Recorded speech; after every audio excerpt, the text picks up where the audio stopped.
Hello, everyone. Welcome to Conversations with Sekani, a podcast for people in their 20s who are trying to figure out life and not get lost along the way. Today's guests are Pete and Kalindi, the founders of Living in Love. They've been partners for over 18 years and have dedicated their work to helping individuals and couples build relationships that are deeply connected, emotionally healthy, and truly fulfilling. Drawing from both their personal journey and years of professional experience, they help people understand the deeper patterns behind love, intimacy, attraction, and emotional connection. Not just how relationships survive, but how they thrive. Pete and Kalindi, welcome to Conversations with Sekani. It's a pleasure to have you on. Oh, thank you for having us. Yeah, thank you. Absolutely. It's a pleasure Yeah. to be here. Um, you're Yeah. welcome. All right. So I want you to take us back, way back, Mhm. right? Your Yes. 20s, basically. So I want each of you to tell me, your stories. What was your 20s like? And, what were the experiences that shaped who you are today? And how did you meet, by the way, too? Great. So Okay. Do you want All to right. start? in my 20s. Yeah, Yeah. yeah, yeah. So I actually when I was 19, I had my son. So I was a very young mother, and I'd left home at 16, and I had moved into my with my partner at the time, and I had got pregnant when I was 18, and so I was had my son when I was 19. So my 20s were a very interesting time because I ended up living in a community and whilst also bringing up my son. And so there it was, I guess, maybe a little bit unusual for a 20-year-old to, be in a community and bringing up my son. And I ended up also in that community working for a charity and helping build a hospital and school in central India. And so it was quite a full time. And of course, living in a community, I had a fast track sort of initiation into people dynamics and adult dynamics and how to negotiate living in a similar space and ruptures of connection and how to repair them. And so a big part of my 20s was very much being a parent and navigating the complexities of community. That's what I was doing in my 20s. Wow. And also deep diving into meditation. So in the Okay. community, the ethos of it was meditation and self-reflection and working with the question, who am I? And that sense of what is it to walk through life in a state of devotion? Devotion to self, devotion to life, devotion to the qualities in others, like how to walk through life in that kind of state. So it was very powerful time. Yeah, yeah. I mean, so Kalindi has always, from a tiny age, has always been a bit of a bliss bunny. She's always been connected to joy and beauty and wonder. And my path is completely the opposite. I had injuries when I was 5, so I've had chronic pain throughout my life. And throughout my teenage years, I became incredibly sexually dysfunctional and emotionally dysfunctional. And didn't have anyone to talk to, didn't know where to go, so just went inside and kind of beat myself up a lot and isolated myself and grew a lot of fear and a lot of phobia around the opposite sex. And then in my early 20s, I met someone who suddenly all of that fell away. And I'd been reading all sorts of books on self-help and on Tantra, on meditation, on authentic relating, and I was practicing that for myself. And then meeting this other person, we just fell into a completely sort of awakening space, which was really really beautiful. We had lots of fun, And I discovered that actually all of the things that I'd been believing about myself were false, you know, and all of the different hang-ups I had were, I'd picked them up because of my perception of what the mainstream was. But because I didn't have anyone to talk to about it, I didn't know what was actually reality, you know. And so I picked up things from, I mean, I went to a public school, so I picked up things from locker rooms and stuff, which was very much shame-inducing, you know. I picked up things around the shape of my body, the size of my body, how we should be as sexual partners and all sorts of things. And it created this really false image, you know, which I had to undo and unpick and relearn what a loving being is actually, because I'd come so far away from loving myself. So I was quite disgusted with myself in my early 20s, and coming round to discovering that most of that was just lies, and what the mind then does with that, you know, was a huge awakening. And I've since then I've gone into all sorts of streams of learning and teaching and wanting to share that actually there's a different way. There is a really simple and beautiful way that we can navigate this stuff, you know. And what we learn at school and what we learn especially from peer groups and stuff is generally absolute nonsense. Yeah. So All right. Wow. Okay. So thank you for sharing your story with us, actually. And I liked that you said you had to unlearn some things, right? Because they were not true. And I feel like a lot of us younger adults today, we are currently facing that battle. Actually, a lot of us feel like we are not enough. There's this constant comparison amongst each other, especially with the advent of social media and everything. So what were the things you had to do to, you know, unlearn some certain things? Or are there daily habits you think one could practice, right, to help become better and love yourself better? Yeah, great. yeah. Do I you want to go mean, there first? yeah, it's like I just wanted to, as you said, like acknowledge the pressure that's in the field of humanity. And I think the pressure of comparison has always been there. Yeah. And I think it's massively amplified through social media, through our ability to connect with all around the world, basically, and see images all around the world and different people doing amazing different things, and comparison has just grown and grown and grown. And that's kind of coupled also with all of the dopamine and all of the cortisol that's pumped through with all of these constant messages, constant scrolling. You know, it builds such a fake picture as to what is actually going on in the world. So anyway. So one of the things that I feel in my work with body confidence and self-connection is that attraction, we have this, when we get into the competitive mindset, we start to believe that attraction is based on I don't know, this look or that look or this shape or that shape or all these different external attributes. And of course, I'm not denying that there's something in that for sure, because we all have different preferences. Something will be attracted on a physical level. And when I've asked people, when I've said to people, what really attracts you to someone? And they'll say, when somebody's really enjoying their body, when somebody's really enjoying who they are, you can see it in their smile, see it in their eyes, you see it when they're dancing, and it doesn't matter what they look like. If somebody's really enjoying the experience of themselves, that is so deeply attractive. And I'm sure if people really thought about it when they're out dancing or they're out watching or they're out places, when someone walks through the space that is really enjoying who they are, that is the fundamental experience of attraction. That's how the resonance of attraction works.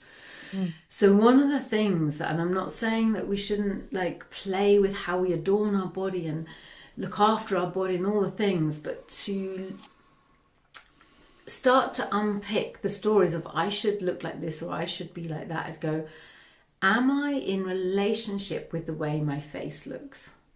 Am I in relationship with the way my body feels? The shape of my breast, the shape of my legs. Like, can I feel it?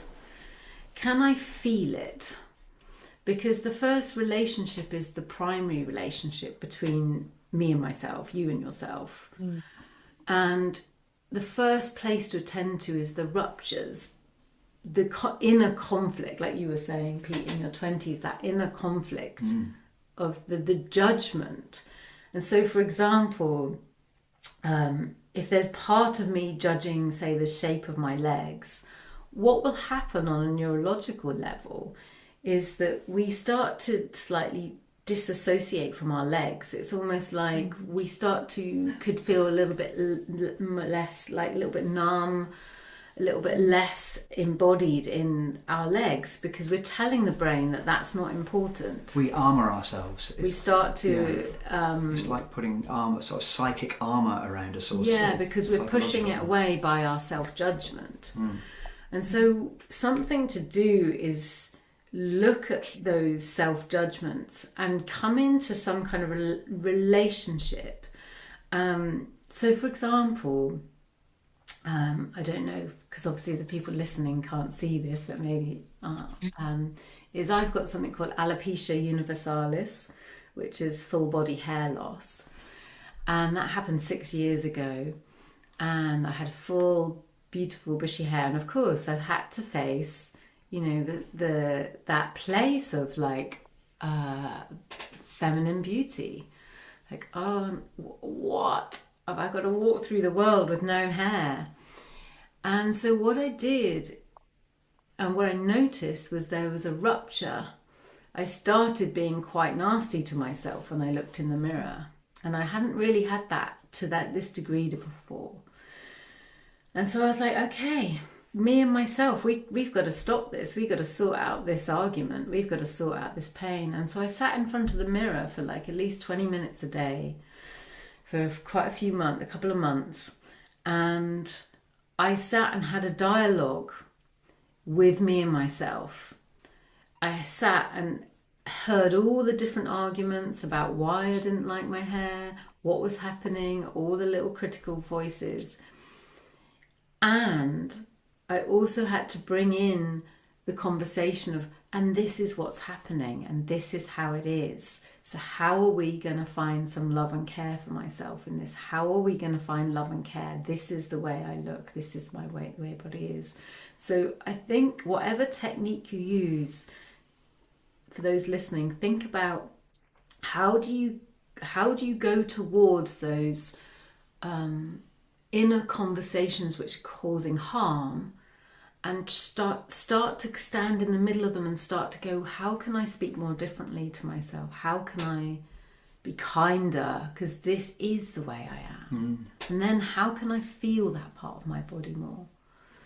So, yeah. Yeah. I mean, and I have a different way, we all have our ways.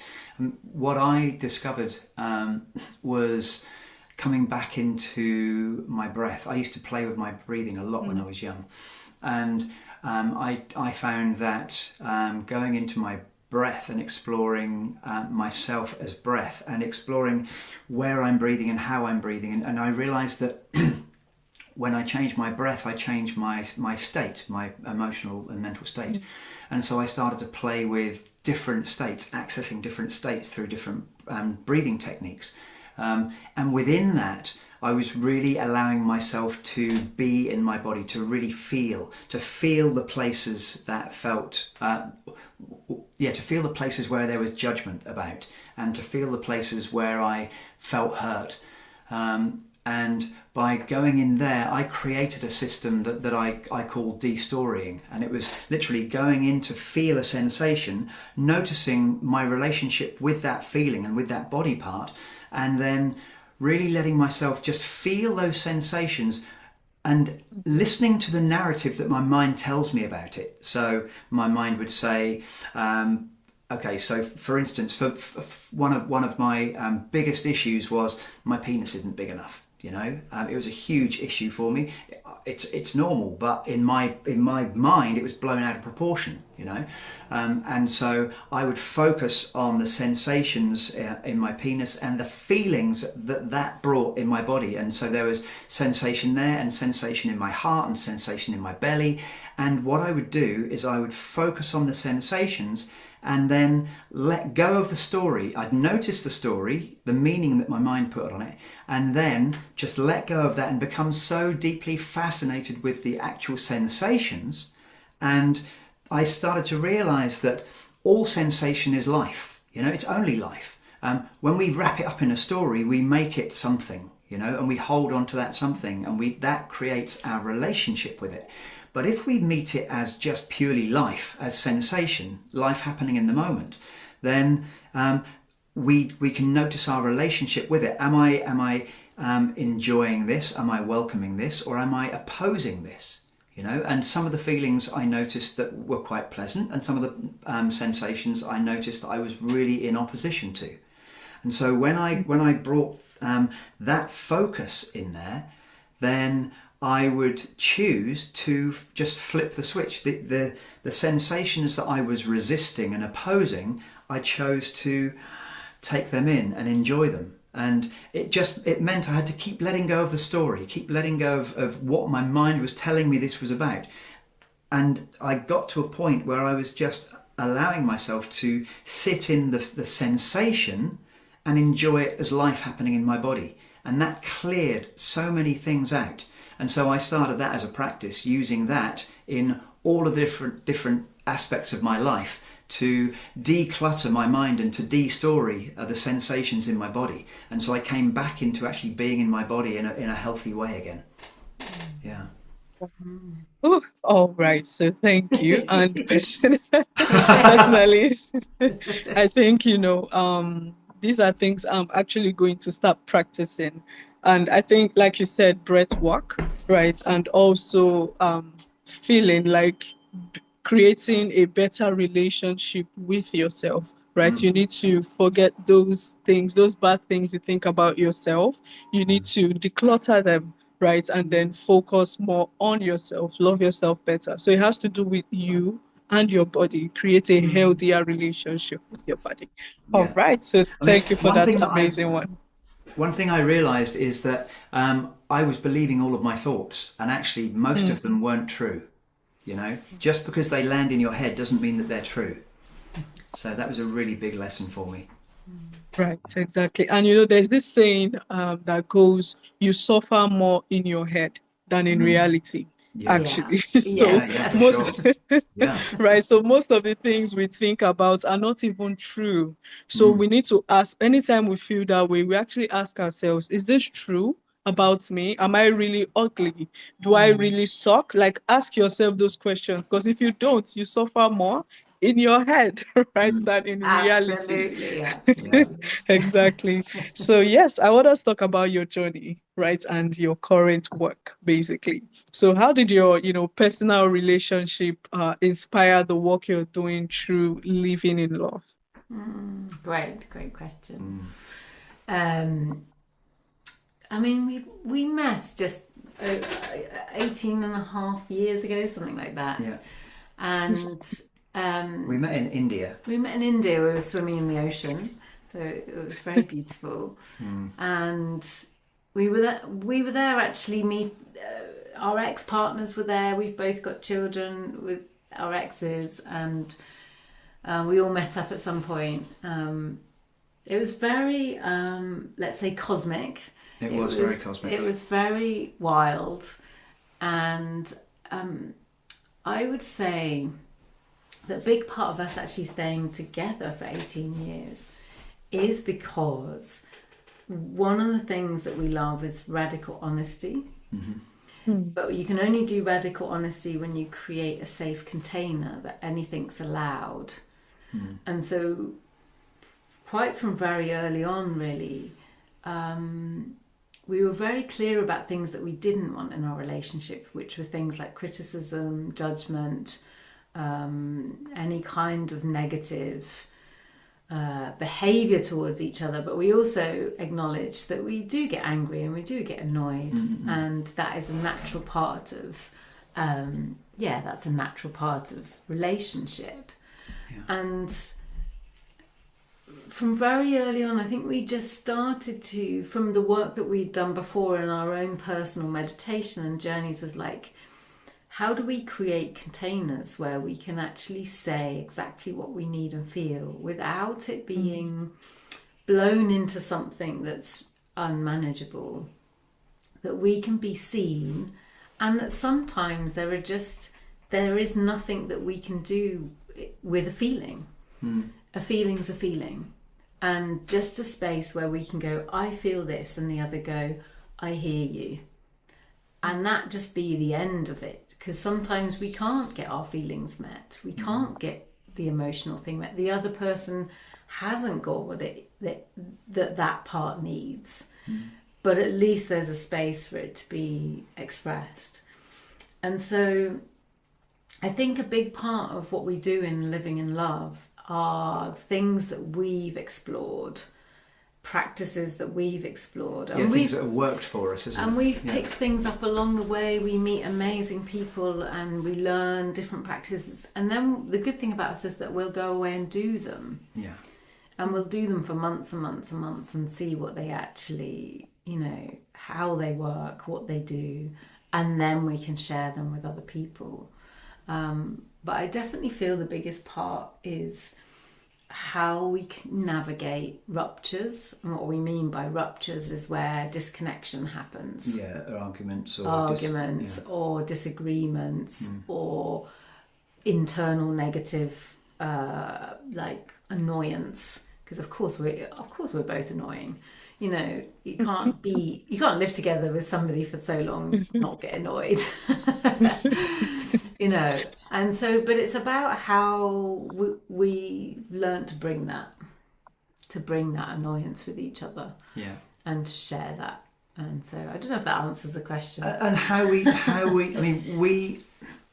our main focus in our life has been intimacy with ourselves, and intimacy with the divine. Whatever one's perception of the divine is, that greater force that is like our soul or something like that. And we both have a perception of that and an awareness of that. And so whatever we do, we try to stay inside of ourselves. If we go into our heads, and it's often like we leave. We kind of go into a fixing mode, or we go into a mental space, rather than actually coming back into staying in the feeling body. Really coming from a place of connection inside, so that then because we can't actually have intimacy with anybody else until we have intimacy with ourselves, So we've spent a lot of time cultivating intimacy with ourselves, and intimacy purely meaning closeness and just closeness with what is alive here right now. It's often when people speak about intimacy, they're talking about sexual intimacy, but that's kind of a far way away from actually when we come into presence, when we come into awareness of the life that is flowing through our body, and we soften into that, and we let ourselves really relax and enjoy that. Then we're coming from a very different place. We're not in our mind. We're in a place of flow, and then when we meet in that place, we can connect in a very different way. We can communicate in a very different way. And what we're really good at is catching each other if we're coming out into our head, if we're coming into stories, and we have some really beautiful ways of just saying, hey, can we just come back to presence now? It's a very simple thing to say, and actually it makes all the difference.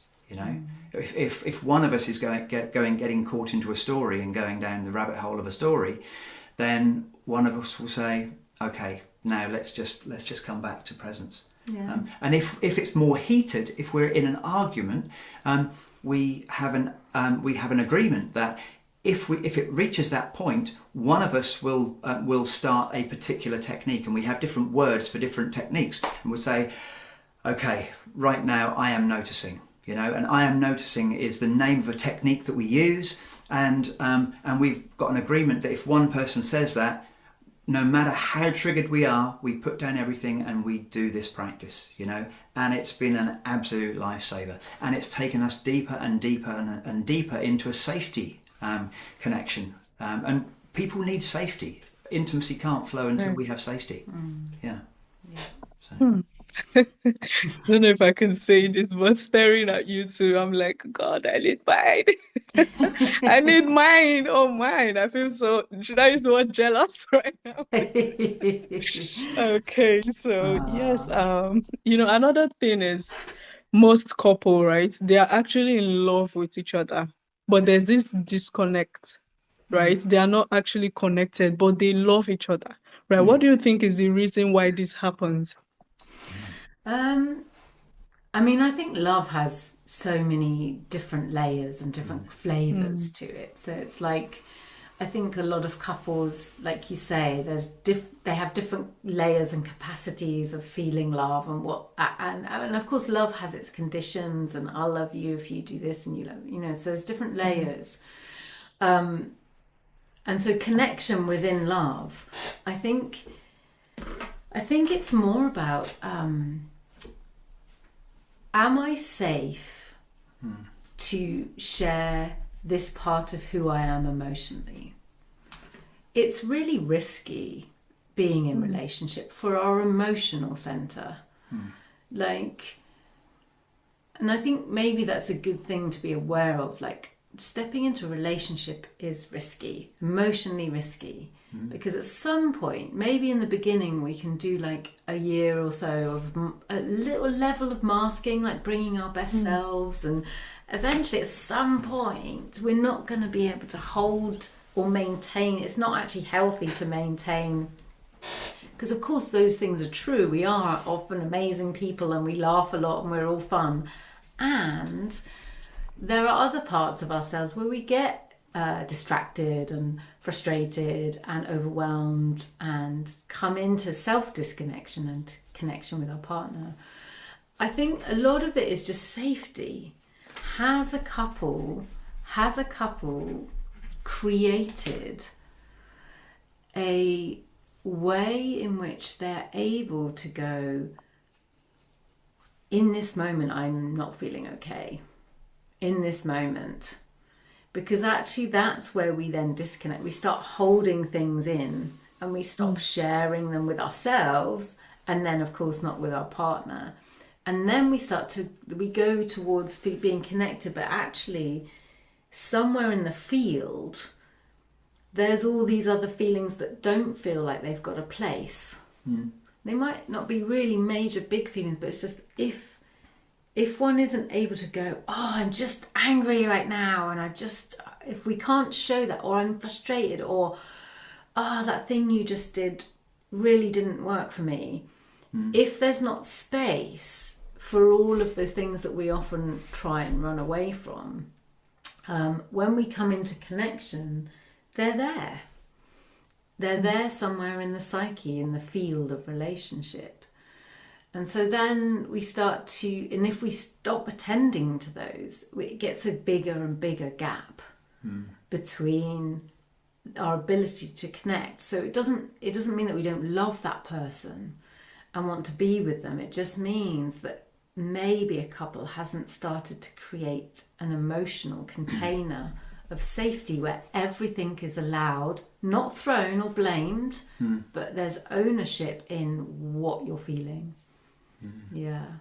I mean, I personally think that the container for a relationship is so key, and yet it's not talked about. You know, people don't necessarily have a conversation when they're in relationship. I mean, we've worked with a lot of couples over the years, and one of the first things we do is we say, okay, so what are the rules for your relationship? What do you think of the rules, and what do you think of the rules?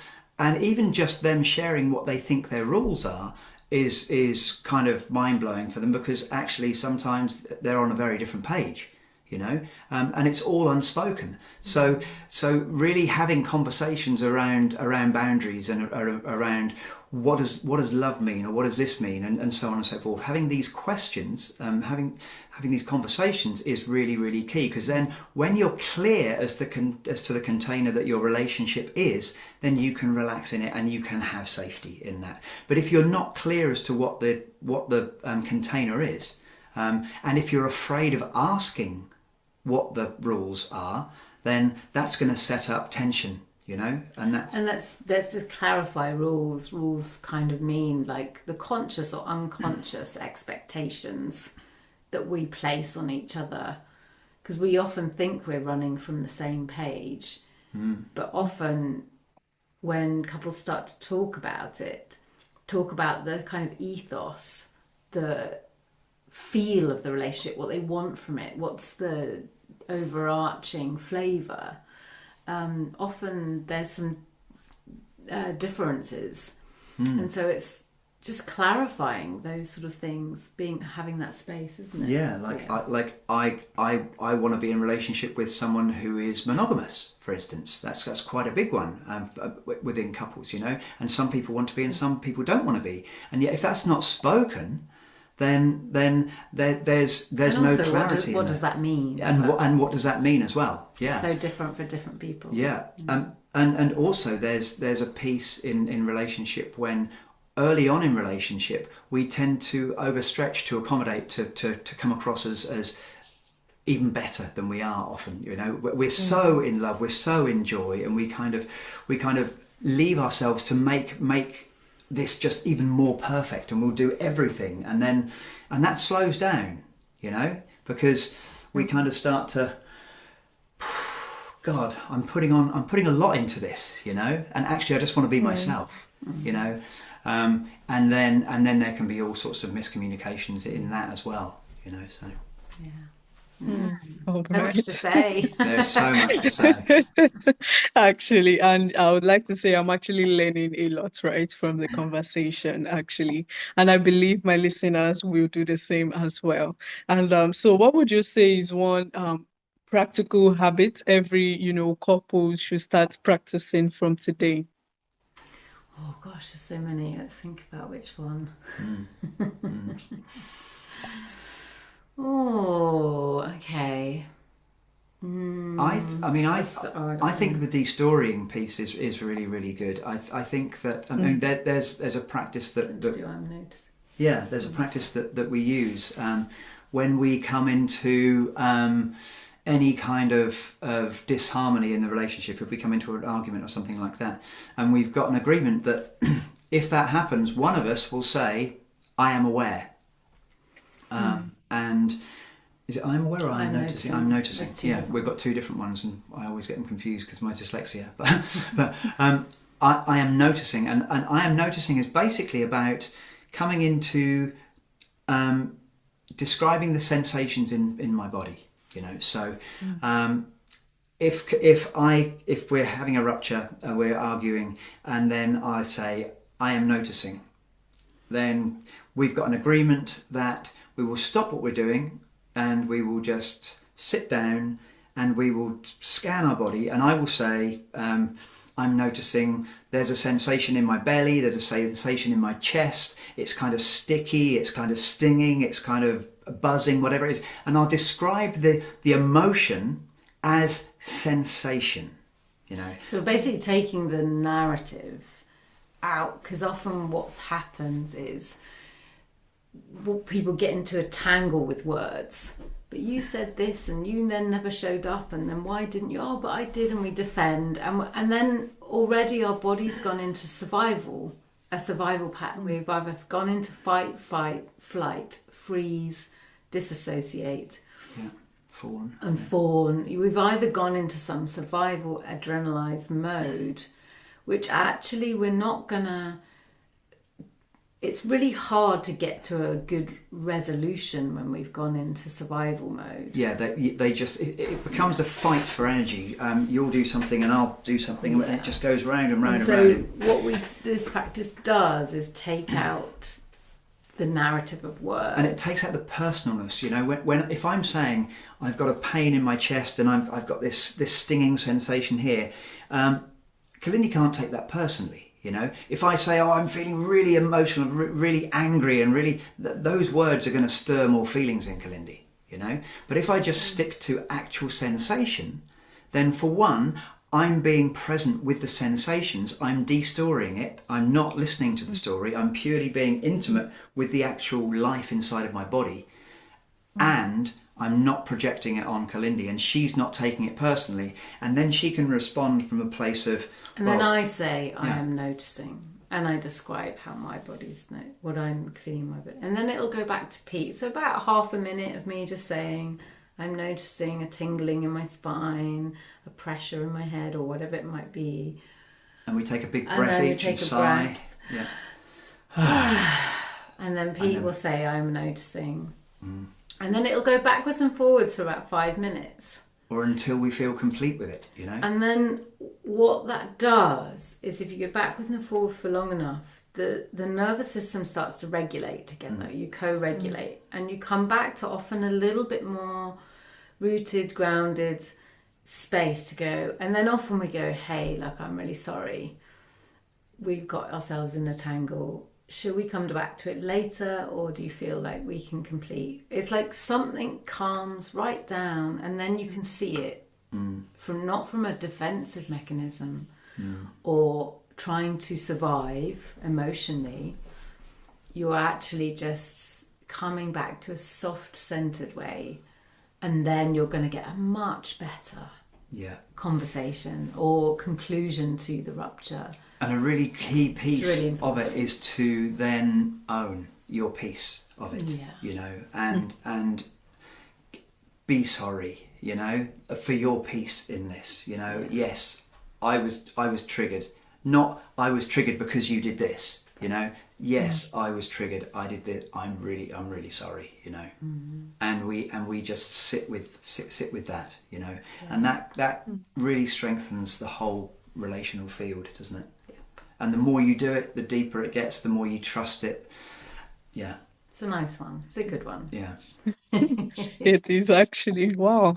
Okay, so you know what I can say is because from where I'm from, right, they believe since two people are both in love, the end game is marriage, right? Once you get married, everything ends there. They really don't have to start doing any other thing, right, to keep the marriage. But with your story, I can see that it's a continuous game, right? It's love is continuous. It doesn't have to end with just getting married. You have to make, you know, conscious effort to, you know, keep your partner and to be happy with each other, right? So that is what I would say I've learned from our conversation today. It's not just about getting married and just living everything like that. We need to be happy in the marriage, actually. So yes, talking about love and you know my podcast is for young adults, right, who are you know trying to just navigate life. So for those of us who do not have a partner yet, right, but we are looking to you know make the right decision when it comes to you know partnership, what do you think we should look out for, right, in somebody before we settle? I'd like to say first, I think when we come into a deep loving relationship with ourselves, we resonate that, we vibrate that, you know, and then we attract that. We always attract what is going on inside of us, you know. It's like we're a beacon with flashing whatever's going on, and if we attract things, if we've got lots of things that are going on that we don't like about ourselves, then we often get those lessons come to us in our lives. So the more we can actually sit in deep love and deep enjoyment and really drop into that, and for me, I use breath as well and really enjoy being in my breath and dropping into that, and kind of then just imagining that throughout the field, throughout the world, you know, that starts an attraction process. That really does start an attraction process.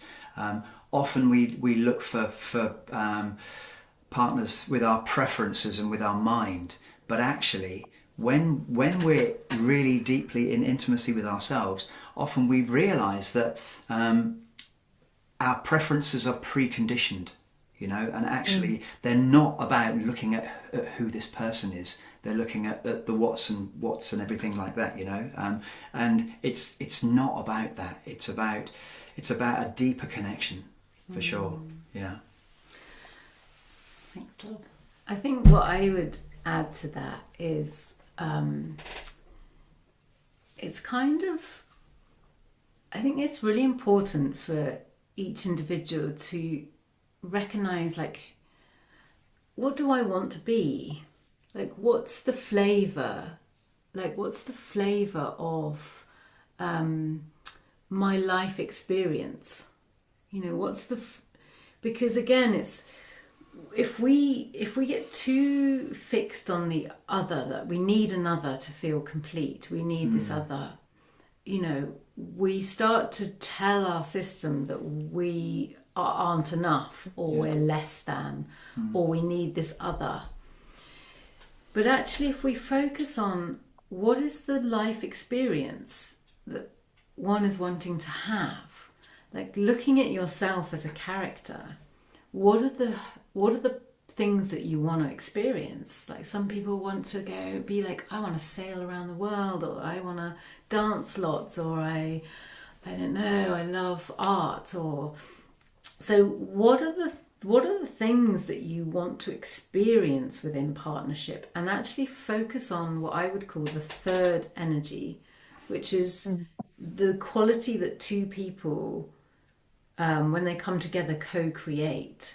So we don't focus on, I want a person with, I don't know, blue eyes and does this and does that and looks like this and earns this. And it's more, when you're with this person, whoever you may or may not met, what is it you want to feel? How do you want to feel? Do you want to feel playful and laughter and adventurous, or intelligent and like, what is who are you? And own that. Because I've worked with so many women who keep saying to me, I keep meeting partners who just don't quite match me. We have great sex, but then we don't like have great conversations, and for example, or the other way round. And it's like, well, are you owning that you are a deeply intellectual woman that loves talking about this particular subject or this particular flavour? And they're like, not really, I hide it because I don't want men to feel confronted. And I'm like, well, own it and meet a man that doesn't feel confronted and loves you for your intellect. But if you're not owning every part of your character and your growing character and who you're growing yourself into, it's like we'll start to get mismatched, because we're not owning, this is who I am, and this is the dream I want to create with someone. So before I met Pete, I tuned into not Pete as a person, but like, what's the dream? What's the feelings? What's the flavour? What is that? What is the life dance I want with somebody? What does that look like? And owning who I am in that and how I want to be. Yeah. So it's really, I think that's a really key part. And it's also very much about coming away from being swayed by other people's perception, you know, which is a huge one, you know, to really be in our authority and in our sovereignty in ourselves, and not to worry about what other people think and say. Because everyone's got opinions about everything, you know. Which is easy to say and hard. It is easy to say and hard. But it's the more we drop into our own sovereignty, into our own loving of being who we are, the more open we become to that, isn't it? So. I think one of the interesting aspects, because we've worked a lot with teenagers and people in their 20s, and like one of the things is that I think in our 20s. There's a lot of like experimentation of that question, who am I? And I think that's a really good thing to note, of like, well, right now I'm trying this out. I'm being an artist, or I'm being a musician, or I'm trying this skill at uni, but I might not do that forever. But there is something about, in the moment, still going, right now, this is what I'm exploring. Right now, this is who I am. So I want to be with somebody that meets me right now. And of course, at some point, that right now you might grow together in a way that really suits, but in some ways you might not, because I think there's an aspect of still going, what is it that I want to be? We're all not so evolving, fit, aren't we?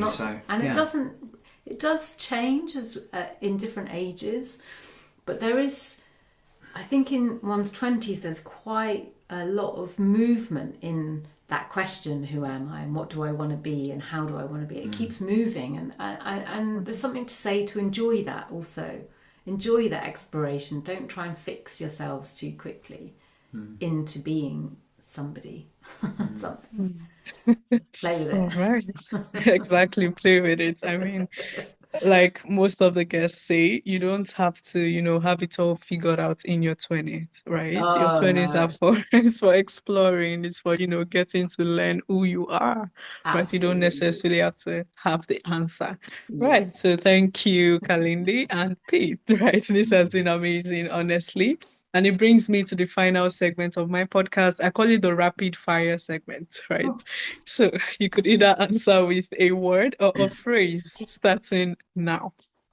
Okay, yeah, I'll start with Kalindi, right? So what is one word that describes your relationship? Love. Okay, Pete? Experimental. Hmm. Okay. Right. So what is your favorite way to spend quality time together? Pete. Oh, making love. Absolutely. Yeah. Making All right. love, definitely. Okay. And then dancing. And then dancing. Yeah. Yeah. Same. Wow. Okay. All right. So, Kalinde, what is one habit that, strengthened your relationship? So can you say that again, that last bit? Okay. Right. What is one habit that strengthened your relationship? Becoming presence. Okay. Yeah. And for me, vulnerability, allowing vulnerability. All right. So this one, I want you both to answer at once, right? Who usually apologizes first? Well, I think we both do. Same, both. Yeah, I think we both do. Yeah. Equal. Yeah. Equal. All right. Okay. And finally, right, love means Kalindi. Right. Oh gosh. Love means to be here, to be with. Love means to be here and be with. That's what's coming. Yeah.